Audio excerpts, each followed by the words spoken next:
So here's part two about high value black men and our cowardice. So first thing I want to say is actually Kevin did say in his video that he did bring up the point about controlling our own image and about controlling the economic landscape. I just think that needs to be, really, that should be the starting point. All the other stuff is superficial. All the other stuff is a byproduct of black men not controlling the economic landscape. So all conversations should start with the economic landscapes, not the symptoms, not the outcome that we're looking at, but talking about the solution and why this even is happening in the first place, and it comes down to not controlling the economic landscape. Now, I was contacted by a number of people, and about this, people that that are in my inner circle, and in the end, I don't know what really can be done, and this is kind of the main what I got out of it, and this is something that I should have said in the first video. One of the problems with the way that educated black men operate, or high value black men or whatever, one of the reasons why certain things are not done is because we don't make money with each other.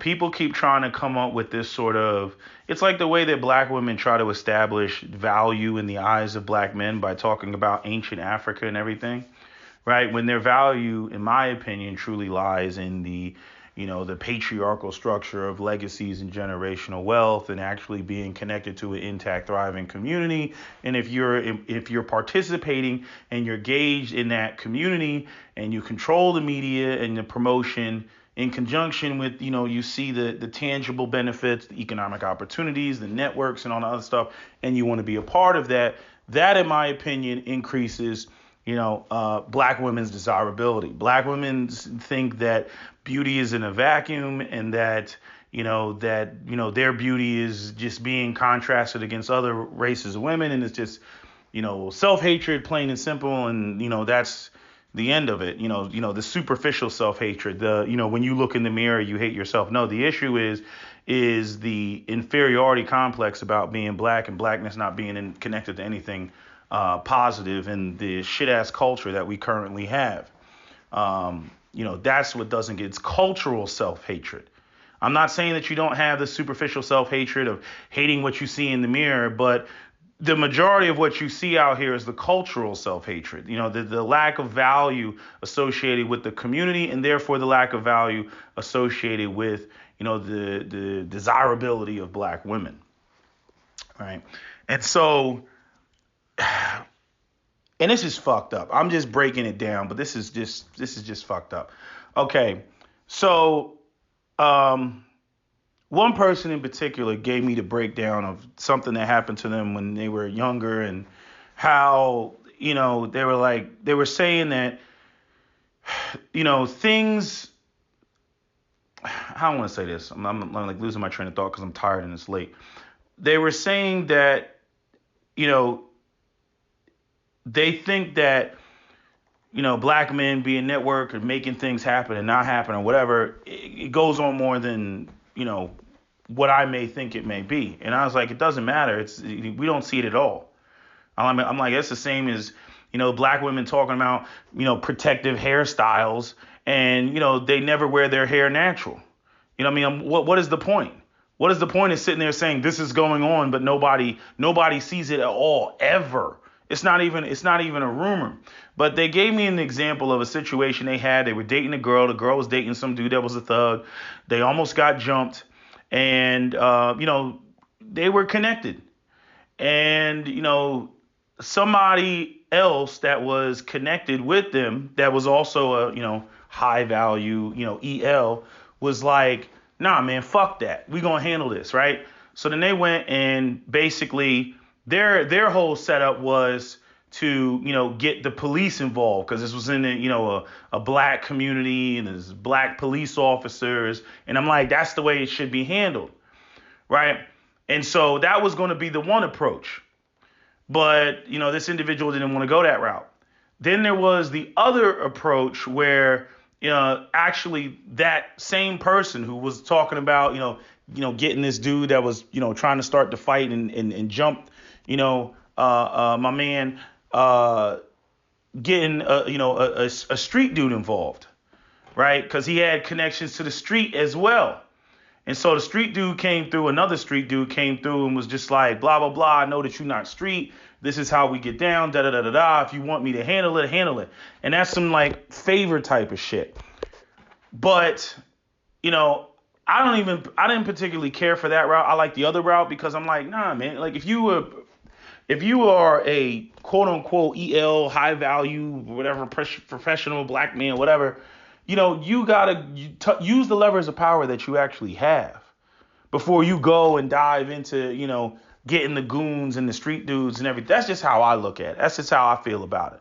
You know what I mean? Because if you get too comfortable with letting the goons handle your situation, and then it's like they look like they have all the heart and all the muscle, and over time you just look like you're just, you're like freaking, Peter Dinklage in the Game of Thrones. You know what I'm saying? Like, do you really want to be Peter Dinklage? Not really.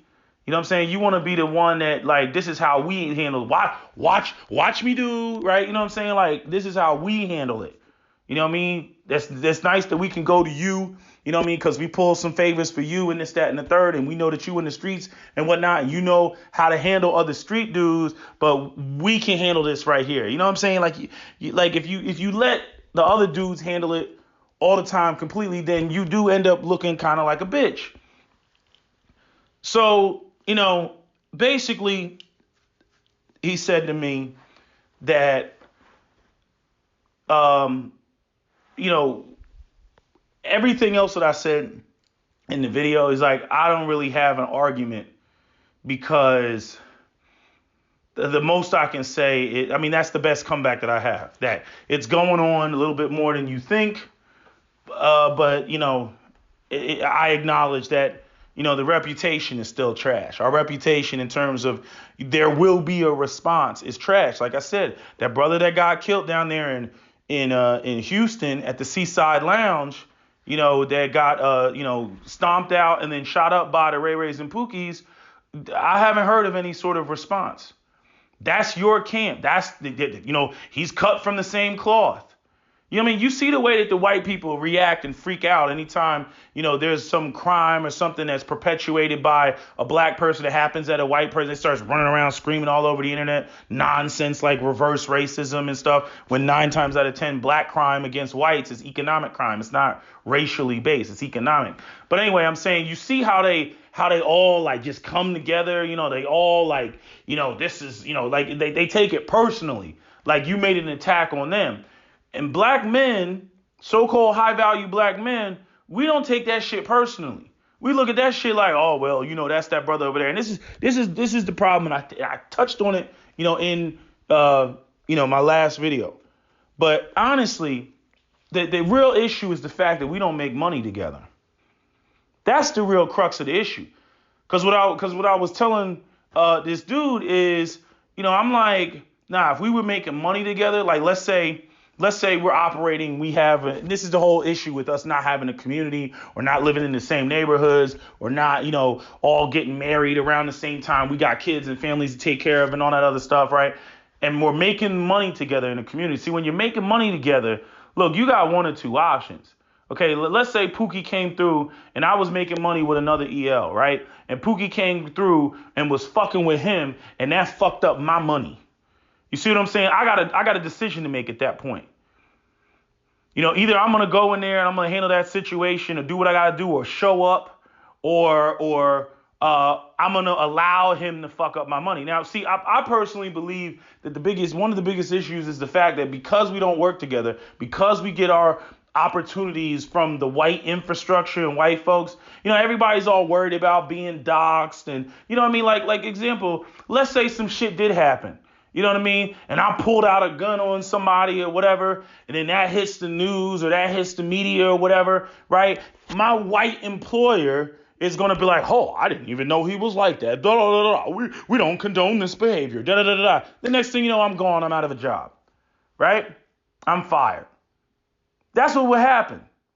Where, see, if you operate in a community, where there's a understanding, a code, so to speak, I don't really have to worry about that type of shit. Not when I know, again, this is the problem with ELs not being social, not hanging out, not going out, not being interconnected to other brothers and whatnot. They want to be introverts. You know what I'm saying? So it's a little different when I'm making my money in the black community. I'm making my money with other black men. Okay, they making money off of me. Everybody's feeding each other. I know the police commissioner, the fucking mayor, the prosecutor, the DA, other local police officers. I do favors for them, this, that, and the third. See, if somebody was to fuck with me, they'd be like, oh, that nigga Pete, he got clout in the community. He's connected. And see, this is something that street niggas do that ELs don't do. This is where we're fucked up, and one of the reasons why we're looked at the way that we're looked at. Okay, at the end of the day, most ELs are by their lonesome. Not only are they by their lonesome, they don't really have a coalition of dudes that respond. You know what I mean? If some shit were to go down, like again, even with the shit that you see with all these 3%ers and stuff like that, when there is what they believe to be an affront to white society or American, apple pie baseball, those sort of Donald Trump, Blue Lives Matter conservative, beliefs and orientations, them motherfuckers mobilize real quick. They'll show up. You know what I mean? Pookie, if some shit is like, hey man, these niggas came through, man. We about to ride on these niggas, right? They'll fucking come through. The boys will come through and whatnot. They'll show up. With us, and this is the sad part, and this is probably one of the reasons why a lot of black women, they shy away from us in this regard because, a lot of us don't have, those type of people. You know what I mean? A lot of ELs are not known to be able to make a phone call and your posse is going to show up like, what's the problem? Who wants to get that work? Because we don't operate like that. And we got a reputation of not operating like that. And again, when we're all connected to white society and we get all the jobs from white society and we're running out there kissing ass and brown nosing and being on our best behavior because we don't want to give up that suburban house. We don't want to give up that nice car and those luxury items and everything else and access to white women and non-black women and all the other shit and colognes and shit. We don't want to give up none of that shit. And motherfuckers know that. They know at the end of the day, like, motherfucker, you ain't gonna do shit. Like even Kevin's whole thing, and I'm gonna rip on him in a little bit, but I'm saying all that shit he said, and I'm like, I don't even know, like this dude's talking about, people and they're not being comfortable in their manhood. I'm like, Kev, real talk, he shouldn't even address the gay rumors about Kev, and about himself. He shouldn't even addressed it. Because obviously the shit affected him. Obviously, he's in his feelings. And then he's up there saying shit that I believe to be wildly untrue. Like all this, I'm 3rd degree black belt and everything else like that. Sorry, Kev, you don't look like you kicking anybody's ass. Not to mention the fact that I was a bouncer and I already know the whole nightlife and the club life and how Mondays are industry night. Okay. And I already know that you weren't the dude that was bouncing. When there was a problem, no, you got the other niggas that were my size to go in there and handle business. Kev did not. Kev was the doorman, or he was the nigga that was working VIP or bottle service. Okay, if I was owner of the club, look at how Kevin is. He's charismatic, he dresses well, all that stuff. He knows how to talk to people. Why would I put that nigga on the stool in the corner next to the fucking speakers by the dance floor, making sure some shit doesn't go down when some other nigga tries to talk to this other nigga's bitch or some shit like that? I put freaking the blind side nigga over there. I don't put Kevin over there. Kevin is working my door. Kevin is collecting the money. Kevin is working bottle service. Kevin is working the VIP section. Kevin knows who all the well-to-do people. Hell, shit, this is what Kevin brags about. So all this, I was a bouncer. Nigga, you was not the one in your pinstripe suit putting hands on nobody. Stop it. Stop it. You know what I mean? So like again, I'm like getting into the exaggeration. See, people know that. And again, it's something like just like how, yeah, I'm an EL, but how I was a bouncer. You know what I'm saying? Nobody can tell me anything about club bouncing and all that shit. Nobody can tell me that shit. Okay?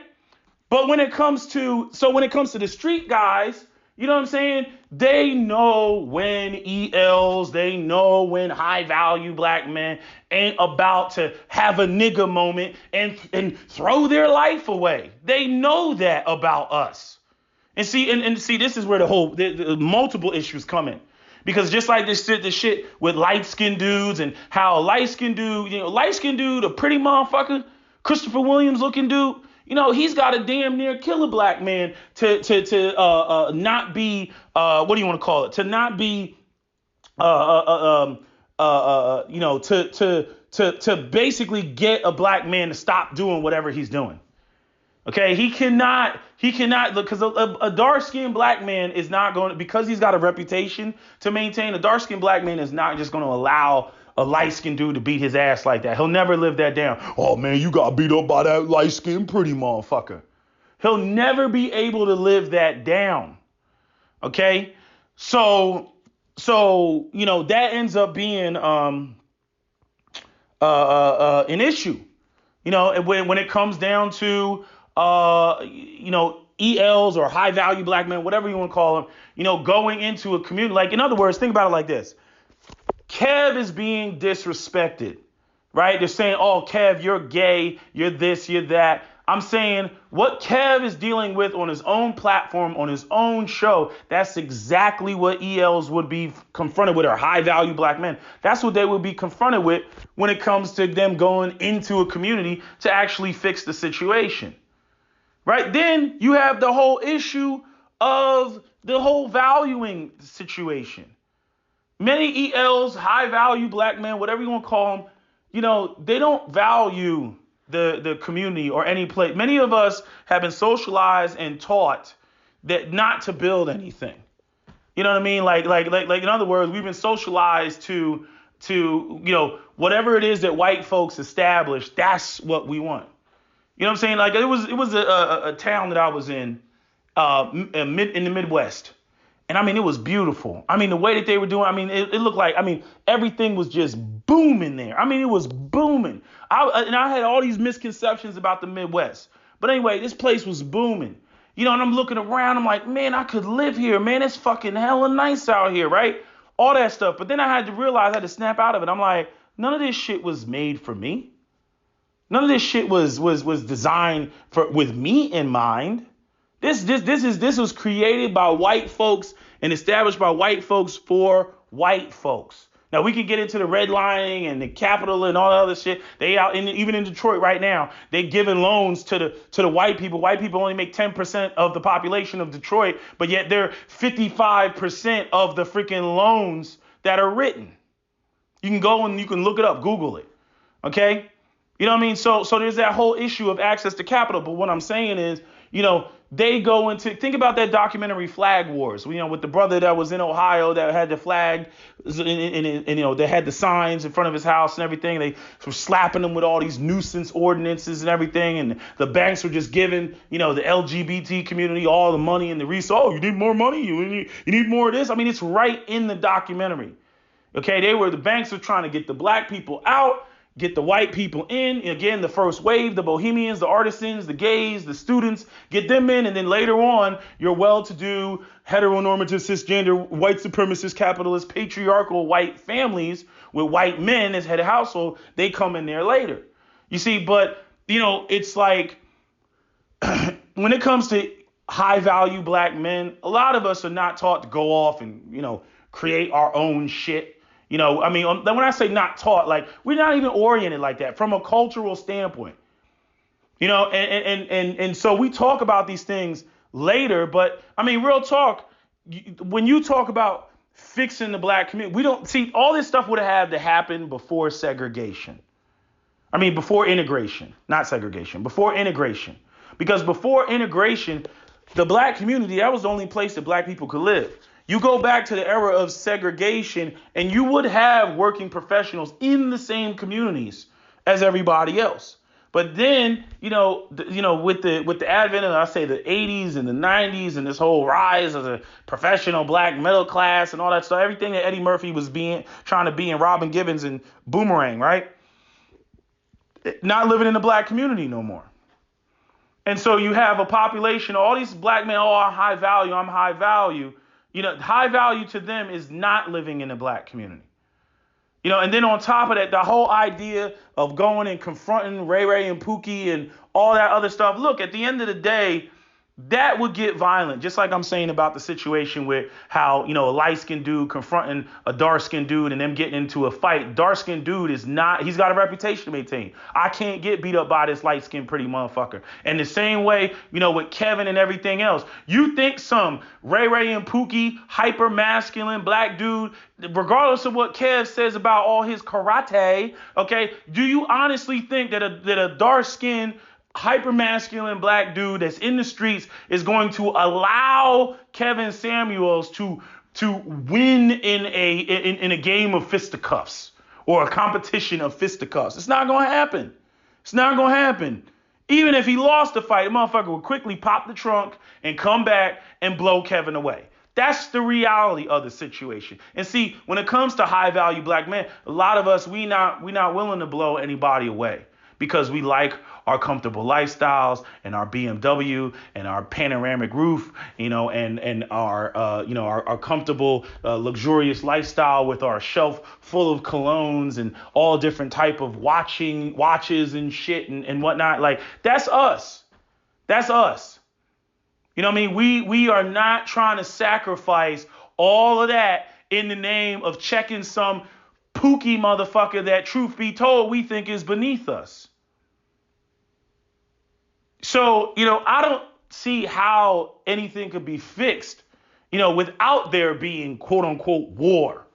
I mean, all out war, and then you end up with the situation like Charlie Wilson's where, okay, you go in there and you cluster bomb the ghetto and all this other shit. And then, okay, you ran all the Pookies away and whatnot. Okay.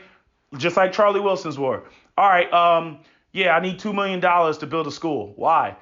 Because, all the men that are living in that demographic area are under the age of 14. Now think about how fucking dangerous that is.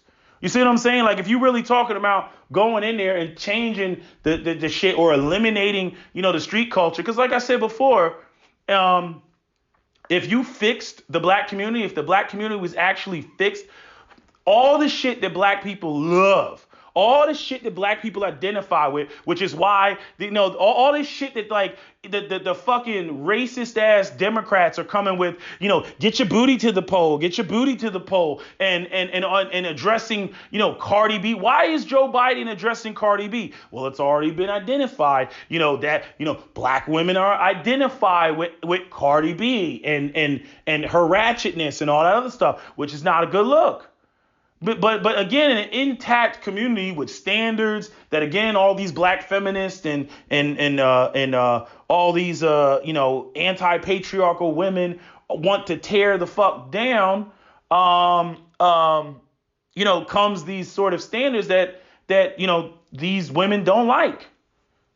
So I'm saying, when I start stacking all these issues on top of each other, I'm like, this is looking not fixable. This is looking like a 5-compartment situation. Like, in other words, this, it goes back to, what I said about belief systems. When it comes to the matriarchal women, they believe in female leadership. No amount of fixing the community is going to change what they believe. It is a belief system. Even if you went in there as a black man and you fixed it, right, they look at you like, yes, that's what you should be doing. Serving the queen, doing all this, in woman's name or some shit like that. They're not looking at you that you fixed the problem and now they're going to get with your program. They're looking at you like, no, you service them. You are their, their freaking hunchback of Notre Dame. Like, that's how they look at you. Yeah, you should be fixing that. And I might bless you with some pussy or some shit like that. But truth be told, what you're hearing from the women is all they want from ELs or high value men is they want access to their resources and they want to go off and fuck the dudes that they want to fuck, which 9 times out of 10 are not the high value men. They only want high value men for resources. They're not physically, sexually, and romantically attracted to them because they're in love with the culture that comes out of prolonged exposure to poverty. That's where a majority of sisters are coming from. That's what moves them. That's why we keep having these circular conversations about why are the women going for the thugs and why are they over here and da da da da. And again, we were taught, many of us by our mothers, that if you went out here and you got an education and you did this and you did all the right things, that we would have Kerry Washingtons wrapped around the block. Okay, and that was a lie. It was a lie designed to keep us motivated, to stay out of trouble, go to school, and that we would be, rewarded with the woman of our choice and be able to go out here and live, a comfortable, lifestyle and raise our family and basically do, a black version of the white suburban thing. That was the dream. Okay, but we were told what, isn't the dream for many people for whatever various reasons, whether they want to be ghetto fabulous and, just, keep it ghetto, but just have lots of money, or whether they want to, have a, matriarchal oriented family, or whether they believe that, women, are oppressed in marriage and that it's only, that the women don't benefit and they lose their agency and they don't have freedom and all that other bullshit. You know what I mean? So you got all that to fucking contend with, and then, the fact that of the matter is that we don't, like, when you see white, like, this is what amazes me, like white people with gentrification, right? And even with gentrification for black people, it's a funny word because the goal would not be to go in and displace the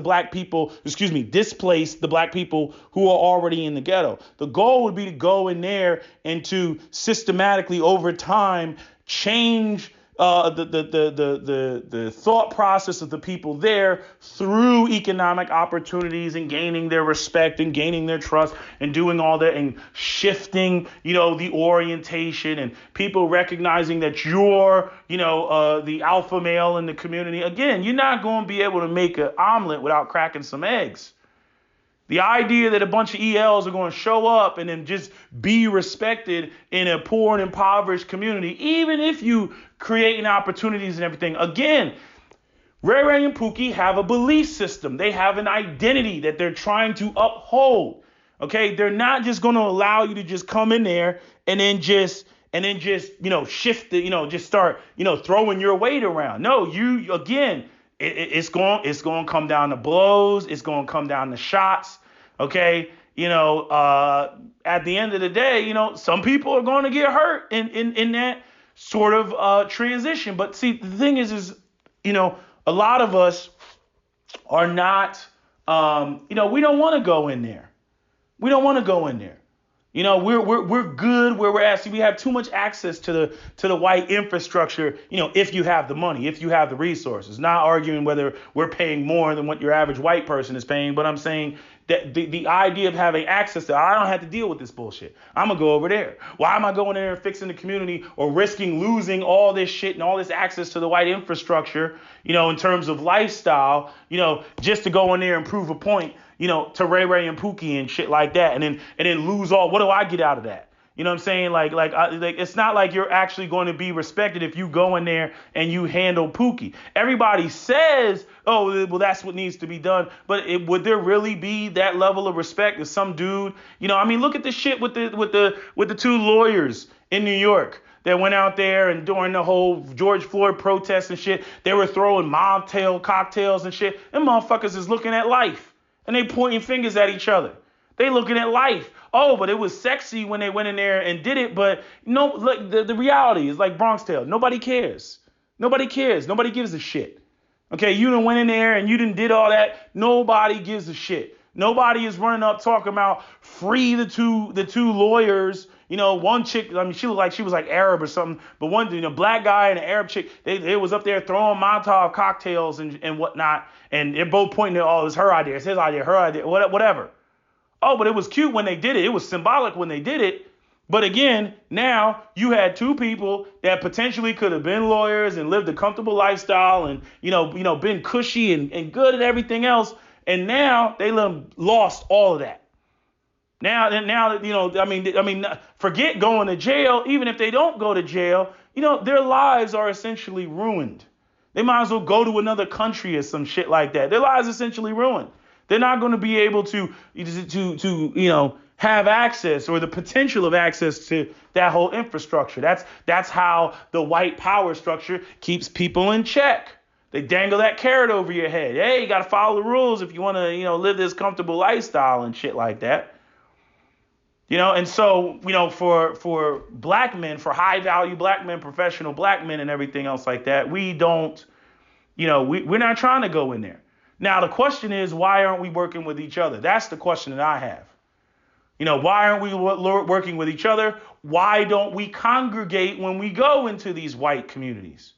You get high value black men, man, they don't want to be nowhere near another high value black man. They may get together every so often for a little social event. But they don't live nowhere near each other. Any place you can point to and be like, oh, the high value people live over there, maybe with the exception of like DeSoto, Texas, or some suburbs of Atlanta, where it's like nothing but, or PG County, Maryland, where there's, or what's the other place? Baldwin Hills. Those are like the four. Outside of that, all this space in between, black professionals do not congregate. When you see black people in the suburb, they probably are the one black family on that whole block. And then, like I said, diving into the cultural self-hatred, you enter the situation where, okay, those kids, how are they growing up? Going back to what Divine Brown said a long time ago, only thing an educated lame can offer me is a place where self-hatred will grow faster in my children. And that's the truth. Because if you go, if all these high value black men, they raise their kids in the suburbs, and your son or your daughter, she's either going to want Chad or your son is going to be like LeBron James' son, talking about, I want nothing but light skinned bitches on Instagram, right? Because that's what he goes to school with. Right? That's what he's seeing. Those are the girls that are going to come from good homes, the ones that are light skinned, the ones that are white skinned, the ones that got at least a white parent. Those are the ones that got all the wealth and resources and can go and get their hair styled 50 million times and got their nails done and smooth skin and got all the MAC makeup and everything. At 15, she's looking like a grown ass woman because she got all this fucking makeup on her face. Those are the ones that look good. Shit.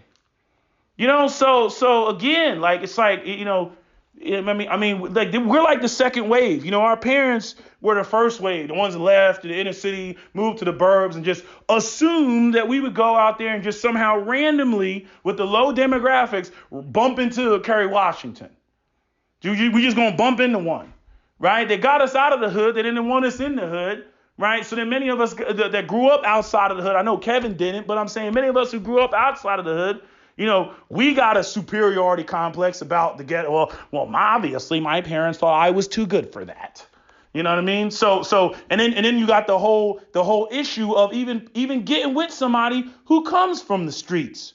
Right? Because there's going to be a lot of things that they're going to have a problem with what you're doing. They're going to be looking at you like you're bougie, the way that you operate, the way that you do things. You may look like a spoiled brat to them one day, or another day, they're looking irresponsible as fuck to you.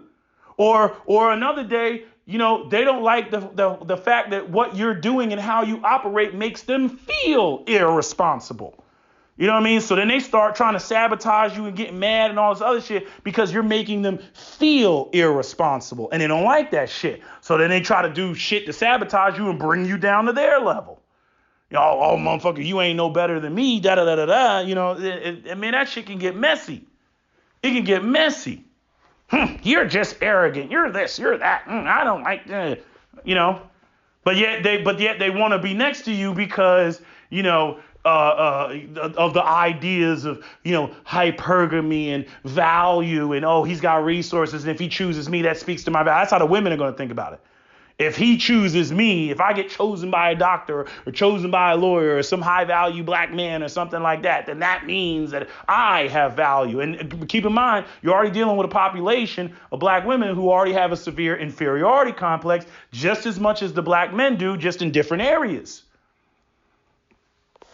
So this ends up being a major issue, major issue. We don't, not enough of us care, because, and I say in part because, that aspect that we're not making money. I would, people keep trying to make it about this intrinsic love for the community and all. It's not about that. Okay, if I'm making money with another black man that's high value or whatever, and he's being fucked with some way, somehow, that's going to affect my ability to make money with him, okay, I got a choice to make at that point. Either I deal with the problem, deal with the Pookie situation or whatever, or I just accept losing all that money and losing my lifestyle. You see what I'm saying? See, when you're connected to the white infrastructure, nothing that goes on in the ghetto, nothing that goes on in situations of poverty with Ray Ray and Pookie and all that other stuff, none of that affects you, because you get your opportunities from the white man, right? But see, what would happen if black men were getting opportunities, these high value black men were getting opportunities by dealing and interacting with one another, and then you get this rogue individual that comes in and now they fucking up your paper? Are black men willing to fight for that? You see? And see, that's a whole different setup, because again, if there's an understanding amongst the high value men in that community, and you get this individual or individuals that are fucking up your money, okay, you might be able to figure out a way to handle that problem and not have to worry about the legalities of it, or worry about the fact that you're going to lose your livelihood because of what massa says. You see what I'm saying? Because you're dealing and making money with other black men. This is how shit gets done in every other community. But because we're so dependent on massa for our economic opportunities, we got to abide by massa's rules, which again, that enters the whole problem of why we end up looking like some bitch asses, because they already know that there's not going to be a response from us. They already know that we ain't the type to blow a motherfucker's head off and go to jail and all that other shit. You know what I mean? Where in other communities, you know what I'm saying? You see, like, even with the mob, you see the shit with the mob. The motherfucker go in there, he did some shit, he gets caught, he doesn't snitch, he goes to jail. I'm saying, the mob kind of fell apart because of the fact that they lost this sort of cultural ethos. But I'm saying, and it was due to lack of trust. If you ever watched the documentary, what is it? Something of a Hitman. I think it's Confessions of a Hitman. That's a good one. The other guy, what's his name? I forget what he's like the ex-mob leader. He goes around, he did a couple interviews with Vlad, and he does all this, all these talking TED Talks and shit like that. He talks about the way that why it fell apart. But I'm saying before in the past, if you needed to if you got locked up, okay, funds and resources would be allocated to take care of your family while you were locked up. And then when you came out, you weren't worried about not getting a job or everything. They put you right back on. They'd be like, all right, we're going to put you over here, da-da-da-da-da. Again, because the Italian mob was making money internally. You know what I'm saying? They had a code amongst themselves. We don't operate like that. We're too dependent on the white infrastructure to many of us. And, Kev talking about, I've had a team, full of a bunch of, black people that I put on. That's great. That's wonderful. I'm glad Kev did that. I'm glad he said that. But truth be told, how many more other brothers won't do that because they're too worried about what massa going to say, in the corporate world when they see too many black faces, running around. You know what I'm saying? They don't like that shit. So a lot of times, again, you get this sort of self-induced isolation with high value black men where they start, they relish in tokenism and they relish in isolation, and they get so isolated that, they ain't going to do nothing for the community. Plain and simple. I mean, they're not going to do anything for the community. They're comfortable. They're not gonna. They're looking at the community like, I'm not throwing away all this from motherfuckers that are beneath me. You know what I mean? That's how they look at the shit. So anyway, I just wanted to make this video. My phone is about to die, so let me end this video right here, right quick. So that's my video, SWP. I just wanted to add this because that whole not making money with each other, I think that's like that keystone on the arc that is preventing a lot of this shit from going out. I'm saying even if it was going to be attempted, there's still all the other cultural stuff and we don't respect y'all lanes and this, that, and third. But I'm saying it does have to start with all us being self-sufficient and independent enough where we're getting money with each other. And there's actually a real visceral, tangible incentive to give a fuck. Because right now, again, black men making their money outside of the community. What is the incentive to thrust yourself into the community and get, fucked up or lose something or, you know what I mean? You move back into a black community or black neighborhood and then your son gets killed, on some, Bill Cosby type shit. You know what I mean? Or who else's son got killed? Somebody else's son got killed. I forget who else's son got killed? It was like a basketball player or something that got killed they were driving around in a particular car or something like that. I forget who it was. But anyway, my phone's about to die. I want to end it before this video cuts off. So that's my video, SWP out.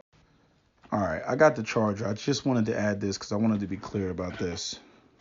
And y'all can let this shit swirl around your head.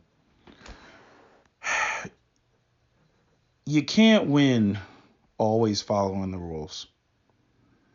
I had somebody say to me that they were talking to a white guy about, all this stuff that's going on and, politically and everything. And this white guy, he responded, he said, if I'm not cheating, I'm not trying hard enough. That's how they operate. If I'm not cheating, I'm not trying hard enough. And, when it comes to, us as black men, one of the things that I forgot to mention with this brother that was telling me the story about how he almost got jumped at a bar is, the way that he wanted to respond, he said he couldn't respond. And the reason he couldn't respond is because he looked at the situation like, these motherfuckers ain't got nothing to lose. I got everything to lose. And how do you combat that? You know what I'm saying? And so it reminds me of the shit with America and the war on terrorism. You got a bunch of guys that are willing to die. Okay? You know what I mean? Like their goal is to sacrifice themselves in the attempt to take you the fuck out. Just run at you with a bomb strapped to their chest, screaming Allahu Akbar. How do you fight that? You know what I'm saying? Because I'm saying, conventional war is predicated on the idea that, you don't want to die and neither does your enemy. But when your enemy is willing to sacrifice themselves in the process of taking you down, how do you respond to that? You got to be smart about how you respond to that. Maybe the whole idea of all-out war is not the appropriate response, but I'm saying that option still has to be on the table. Because like I said, you're not going to make any omelets without cracking any eggs. That's impossible. All this stuff that, all this, what do you call it? All this, intellectualism, all this, we're going to handle all problems in the black community, with diplomacy. It's not the way that it can be done. Hell, communities, like, first off, communities are not, created off of diplomacy, purely diplomacy. Look at America, Revolutionary War and shit. And communities are not maintained strictly on diplomacy either. If again, I try to point to the white boys about Ludlow Massacre, Latimer Massacre, Homestead Massacre, the Memorial Day massacre. That's white on white. That's white government against white working class men. So they always forget that when they're jumping up and down screaming Blue Lives Matter. They always forget that. The Pinkertons were the ones that were dealing with the the Homestead Massacre. And the crazy thing is the Pinkerton Security Company is the descendant of the Pinkertons that were called upon to break up, the union strike at Homestead, Pennsylvania steel mill. That's the funny part. So here you go. Again, the enforcement arms, hiring the muscle. You see, and again, us with the whole good job, because we know as high value black men, educated black men, that if we get slapped with the felony label by white society, there's no other option on the table for us. We now are in the same boat as Ray Ray and Pookie, or for those individuals that were committing crimes. You know what I'm saying? Whether they were committing crimes or whether they just, don't have the financial wherewithal or capability or education, to move forward. We have become entirely too dependent on massa, for opportunities. That's the main reason why, we cannot and we don't, get our hands dirty. What's the point of me even talking about the Second Amendment and all that shit if brothers ain't willing to use it? You see, and then again, being overly concerned with, following the rules. That's why I look at all these militias and everybody out here and whatnot. It's a lot of posturing that's going on. You know what I'm saying? Like, even when I compare the NFAC to some of these militias, it's great that those militias show up. But again, it's a Ray Ray and Pookie problem just the same. I'm like, all those white men that are coming out a lot of those white men that are coming out with their, AR-15s and everything, them motherfuckers got families to support. The NFAC, there's a lot of brothers that are part of the NFAC. Again, the white supremacy in the system has already taken everything away from them. You know what I mean? So, the motherfuckers are not concerned about getting doxxed and being denied economic opportunities that they're not getting in the goddamn first place. Even talking about, I had another conversation with a dude that's from the streets, and he talked about the whole shit with the young boys. You know what I mean? Where like back in the day in the 90s and shit, you had these gangs, that had like, you couldn't just take somebody out. You had to get permission to do that shit. Because otherwise you would make the block hot and you would, cops would be there, everything would get shut down, and now you fucking up the flow of money. That's why the old, Italian mafia, they didn't, you had to get permission to make a hit. Because it was going to make the paper, then there would be all type of investigations and shit like that. They didn't want that. They wanted shit to be quiet, man. What are you here to do? Are you here to blow a motherfucker's head off, or are you here to make money? Which one is it? What are you here to do? You here to make money? Okay. Well, then, we got to be low key and quiet about this. You know what I'm saying? People are not going to be, harmed unless, it's absolutely necessary. You know what I'm saying? So there's still a level of control and discipline. But now you got all these young boys. They're just wilding. You know what I mean? Like, you go into Philly, like, you look at the homicides in Philly. Go ahead and pull up Google Philadelphia murders in the last 2 weeks. Okay, all of them have been underneath the age of 20 years old. I think the oldest is like 19. They're high schoolers. These are high schoolers blowing each other away. You know what I'm saying? They don't. These young men don't have anything to lose. You see what I'm saying? Where back in the day, you had guys that were hustling and everything else. They had wives, kids.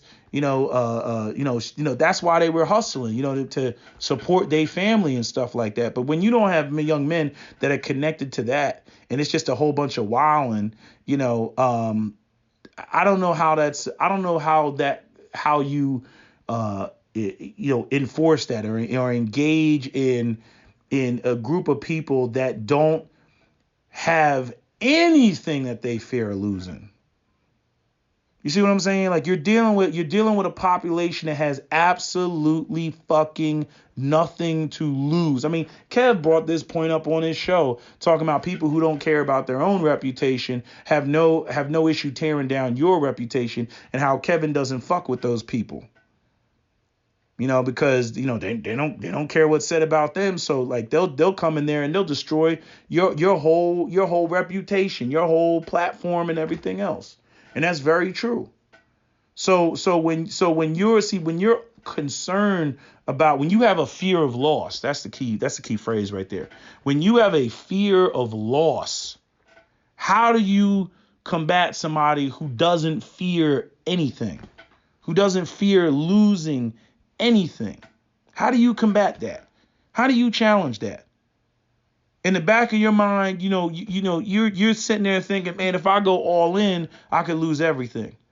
They're already all in because, hell, it doesn't matter. Hell, I'd argue that most of them are self-destructive anyway. You know what I mean? You see this if you go over on police activity and you see these brothers, and there's plenty of videos. And then white people are so irritating when they do this. They go over there talking some Black Lives Matter shit, and clearly the black dude that got shot by police, it was suicide by cop. Kill me, shoot me. And the cop's like, I don't want to shoot you. Like, kill me, suicide by cop. You know what I mean? But they'll go in there and they'll say some racist ass bullshit about, he's not complying. Where's Black Lives Matter? Like it's some shit, just conflating shit to be intellectually dishonest and shit. That's the bullshit that white people do. That's what they fucking do with their white fragility and everything else. But, they'll go in there and they'll try to conflate the shit. It's clearly suicide by cop. You know what I mean? But I'm saying you got a lot of brothers that, they're self, it's like they're maintaining that hyper masculine image at the same time that they're being intentionally self-destructive because they don't care. They don't give a shit anymore. You know what I'm saying? They're doing wild and crazy shit because they want to be taken the fuck out. Quiet as it's kept, but that's another area that doesn't get discussed. But you'll see it if you ever watch those videos, those police activity videos, and you see those guys, they don't stand a chance in hell. They just had a video, a dude in New Jersey. He had a broken bottle and he was approaching police up in Vernon or something like that. He was approaching police. They gave him it's like 20 minutes of them not trying to shoot this dude. You know what I mean? And he's on some kill me, 30 years old. And they gunned him down. I don't know why they didn't bring out the shotgun with the rubber bullet, but that's neither here nor there. Active Self-Protection just posted a video of some guy with a sword in the UK, and they shot his ass with a rubber bullet, hit him right in the sternum. You know what I mean? And he went just down. And I'm like, why don't they do that in this? They even attempt the shit. Fuck a taser, because clearly the tasers don't work as much as people think they are, or think they do. Get the freaking shotgun, get the fucking beanbag round, hit that motherfucker dead in his chest, and that will be the end of that. I don't understand it sometimes. You know what I mean? But people talk about saving life, and you get the cops that are there, and I'm like, you can shoot him in the leg. Yeah, I know, femoral artery and all that other shit, but, at least he stands somewhat of a chance. Hell, Kenneth Walker shot that police officer in the leg, and he hit his femoral artery. He's still alive. You know what I'm saying? So, I don't want to hear no shit about, femoral arteries and stuff like that. You motherfucker got a whole bunch of leg, you know what I mean? Shoot him in the leg, and that pretty much ends the fight. You know what I'm saying? Any major injury like that ends the fight. Motherfuckers are not going to be up there trying to, you can't run at a police officer if your legs are fucked up. I don't know. I just don't know why. Some fucking number 4 buckshot at some dude's fucking kneecaps and call it a day. All this shit about, we gotta do a mag dump on him because he ran at us after 20 minutes of trying to negotiate and everything else like that. I'm like, fucking, bring out the freaking the Remington 870 or the Mossberg 590, put some number 4 buckshot in that shit, aim at the lower part of his limbs and fucking fire and be done with the shit. All that, oh, we got to shoot him center mass. I have my own issues with the way that police officers do the fucking policing and how they do shit, but that's a whole different conversation. But I just had to add this to the video and talk about this whole, people having nothing to lose, man. That shit is a problem. I mean, it reminds me of that Boondocks episode. You know what I mean? Right now is a perfect good time to throw your life away. You know what I mean? I mean, it's like Kevin said on the show. That Boondocks is a brilliant, you know, you know, criticism, you know, of the black community and black culture. You know, even when he brought up the whole, you know, the Riley and nigga you gay, nigga you gay, nigga you gay, everything is fucking gay. You know, what I mean, it's a brilliant freaking, you know, critique of the black community and black culture. You know, that's why I'm upset that you know that Granddad is gone, but you know, Boondocks will forever be immortalized in my mind as one of the greatest, you know, shows or series of shows ever made. You know, especially as it pertains to the black community. But that's, you know, that's shout out to Aaron Magruder. But I'm just saying this is where we are right now. So it's just some things to think about. You know, I'm just giving you you know, some of the ideas that Captain Solo and myself have come up with, and you know, giving people the tools, or maybe we're not given the tools. Maybe we're just telling you, we're just pointing you in the direction, and maybe somebody else, a more brilliant mind, can come up with, you know, something. But you know, this is pretty much where we're at. You know, and that whole value system thing, like, you know, Cap said to me, he's like, man, you fucked me up with that whole belief system thing, man. You know, like even when, you know, I had to even point out to him, like, even when it comes, you know, black women's beauty and beauty not existing in a vacuum, I was like, Cap, you got to look at it from the standpoint that you do operate as an individual, a rugged individual. I mean, hell, that's where he got his name, Captain Solo, from Han Solo of Star Wars. I'm like, yeah, motherfucker, you could grab any chick and you and her, and you don't care what side of the galaxy you end up on in your Millennium Falcon. But other men that operate within the culture of the community, I mean, it's the same thing as, like, in other words, why can't a brother just go out there and wear a Mike Tyson Speedo and just say, I don't care what you motherfuckers got to say about this being gay or not gay? But that's not how most people operate. Most people operate on, you know, what everybody says. You know what I mean? I mean, like, and I'm saying it has to come in waves. Like, you see all these young boys today with the skinny jeans and whatnot. Man, if I wore skinny jeans in the early to mid 90s, oh my God. I mean, I remember those conversations. I remember, and this is in the burbs. I remember getting slammed. Oh, look how tight that nigga's jeans are. You know what I mean? Motherfuckers would just, I remember that. You know what I'm saying? Nigga, your jeans is too tight. You know, I mean, they would just go off. Or what's another one that they would get on? You know, oh shit, look at this nigga. This nigga's line is crooked. You know what I mean? Like, if you got a shape up or whatever, and the barber, you know, you weren't perfectly lined up. Look at the nigga's line, yo. This shit goes back all the way back in his head, looking like Worf from Star Trek. You know what I mean? They would just be clowning the shit out of you, and most of us can't handle that. What's so funny is, like, why is it we always clown each other about bullshit?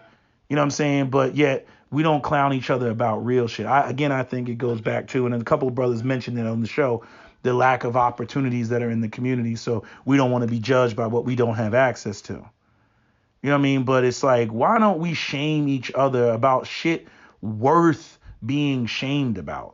You know what I'm saying? Like why isn't, like, you know, a black man not taking care of his kids shamed as much as it should be shamed in the community? You know what I'm saying? Not saying that it's not shamed, because, you know, I think we talk about it enough.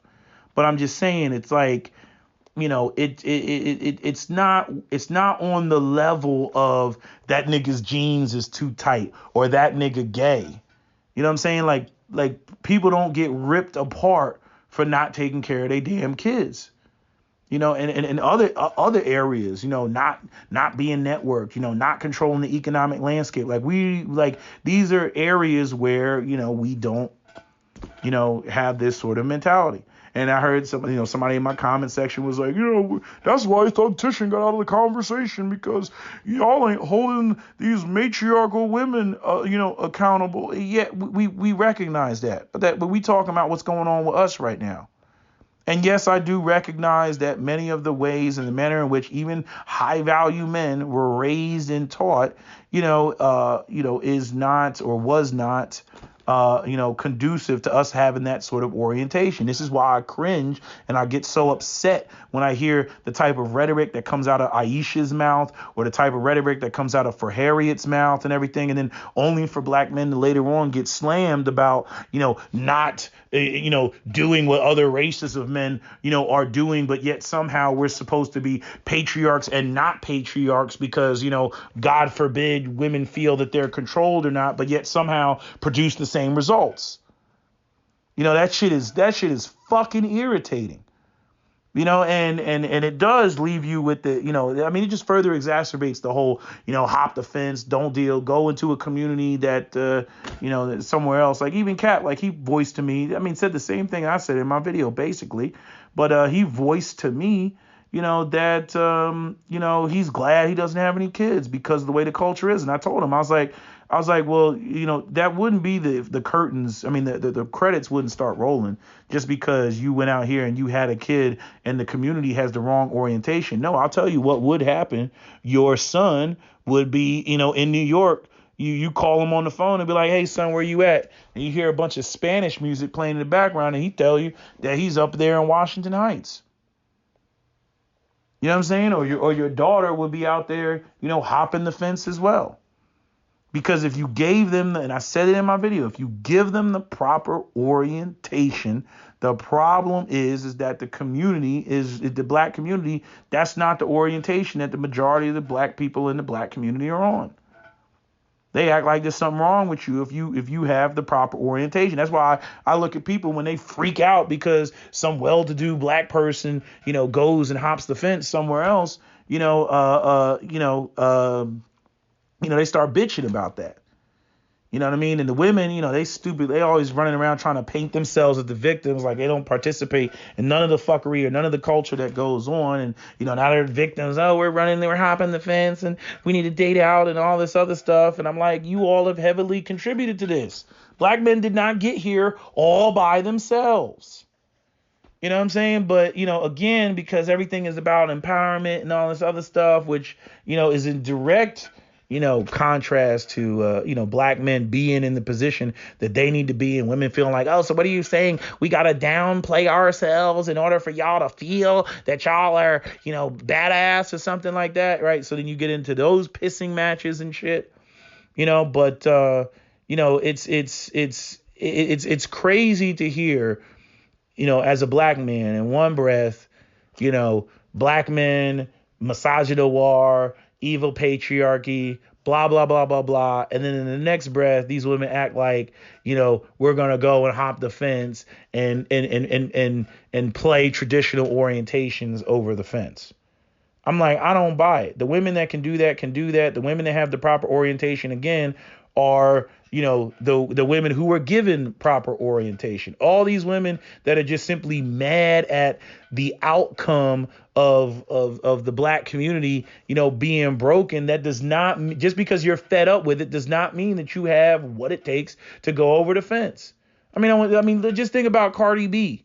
You know what I mean? I already addressed this whole Cardi B bullshit, Offset. People saying Offset got 4 kids. Why did you have kids with Offset if Offset already got 4 kids? Another stupid ass, Sierra, situation. Although, yeah, Sierra went out there and got with a childless man. But I'm saying, which I disagree with, but I'm saying with Cardi B's actually, went on a fans only live stream and came out of her mouth talking about, I could date anybody I want to date. You know what I mean? And don't even get me started into the women who think that, their womb is in providing a child for you is a blessing when that womb has already been used. Don't even get me started on the arrogance coming from, the women when it comes to that. But I'm saying, again, wrong orientation. I can date whoever I want to date. You got $24 million net worth. You've priced yourself out of the market. You went off and you had a baby by Offset, which is publicly known. Offset ain't shit. You're already a stripper. Okay, you already got the past of putting people roofies and Mickeys in their drink, right? You go out there, you're putting out fucking ratchet music. Okay, you're a reflection of the man that you got with and had a baby with. You know what I mean? Do you really believe that Cardi B is going to be able to just run back to her Dominican community and get a high value, high profile net worth of above $24 million Dominican from her own community and live happily ever after? Probably not. But yet I can get her. I want to get him. Okay. All right. Since nobody can tell these type of women with that type of orientation anything, I'm like, okay. But anyway, I didn't want to make this video about that. I'm just saying, it's the women, they come online and they, file complaints like they're running away from brothers, and I'm like, the brothers are running away from you just as much as you claim you're running away from them. If anything, the dudes, were the first ones to run away. Hence all the, you're abandoning us and all those talking points. Because, these young men, if you have this sort of high value male thinking or high value male orientation, you're not valued in the community, only for your resources. And now, with all the stories that have been shared, that's abundantly clear. So it's even harder to get these men to sit there, for me to come online and sell them the idea that they need to go out here, check Pookie, create economic opportunities for men that, other men that put them down, or other men that fuck the women that they wanted and then didn't even freaking, handle whatever the responsibilities are with those women, and, mentor, their bastard offspring and shit like that. And at the end of the day, probably still not be respected, and then risk having to get into physical altercations, with people that may have them, behind bars or in jail. They're like, fuck it, man, fuck all that. It ain't worth it. But like I said, I'm like, okay, fine. But what is the excuse for not working with each other? You have to admit that looks fucked up. I get, okay, Pookie, the culture in the community, the ghetto, all that, I get it. But number one, you're not going to get community respect without, establishing and creating your own, or at the very least, creating opportunities for others, not community respect for a community. You're not going to get that. And then again, who are you to tell anybody shit about what needs to be done when you have not demonstrated as high value black men that you can consistently, visibly, work with each other for your own betterment or the betterment of the community.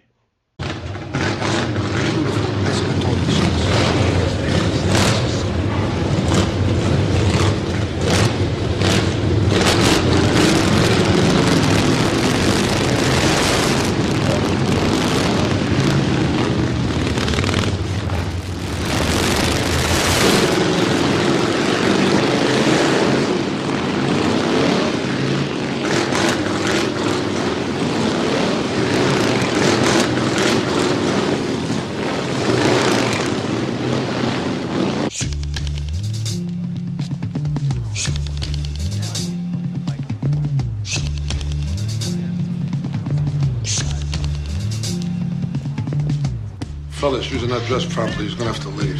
Properly? Jimmy. What's wrong with the way we're dressed? What's up? This gentleman ain't dressed right. I asked him to leave. Is there a problem then? The problem is your man here says we're not properly dressed. Like our money ain't green. We just want a couple of beers. 2 beers, that's it. That's it. We'll be on our way. We ain't looking for trouble. Spoke like a gentleman. Give me the beers. Go ahead. I appreciate it. No problem. All right.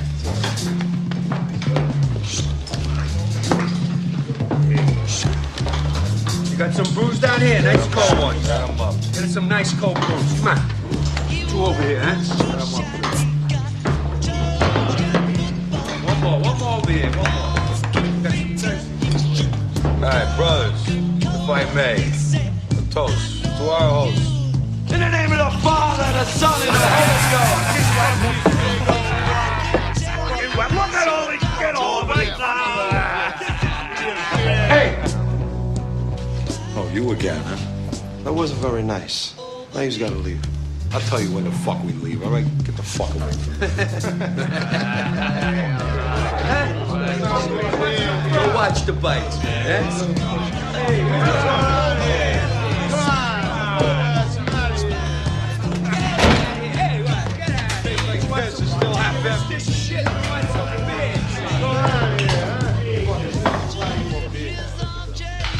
Now you can't leave.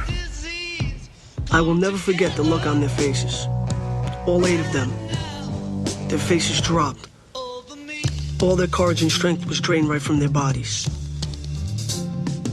They had a reputation for breaking up bars, but they knew that instant they made a fatal mistake. This time they walked into the wrong bar. Come on, motherfucker! Come on, you scrappy motherfucker! Come on!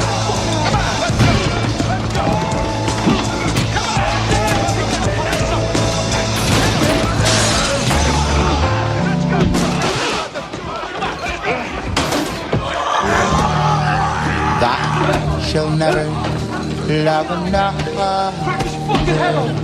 I shall never love another. And stand by me all the while. And stand by me all the while. Happiness with the heartaches. Take happiness with the heartaches. And go through life wearing a smile. Go through life wearing a smile. Oh, how happy we will be if we keep the 10 commandments of love. Step on his fucking head! Come on, get him out of here! Drag him the fuck out! Come on, move!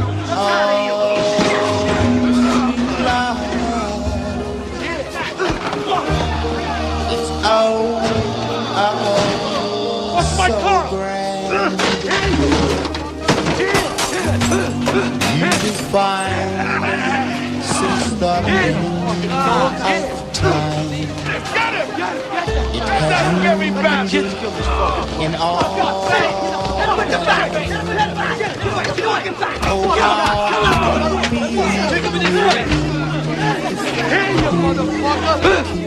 Look at me.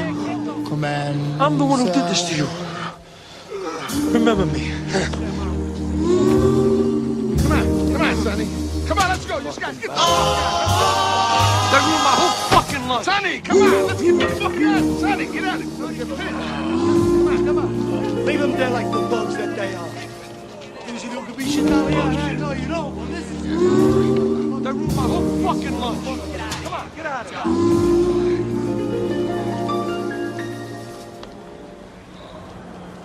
The 10 Commandments of Love.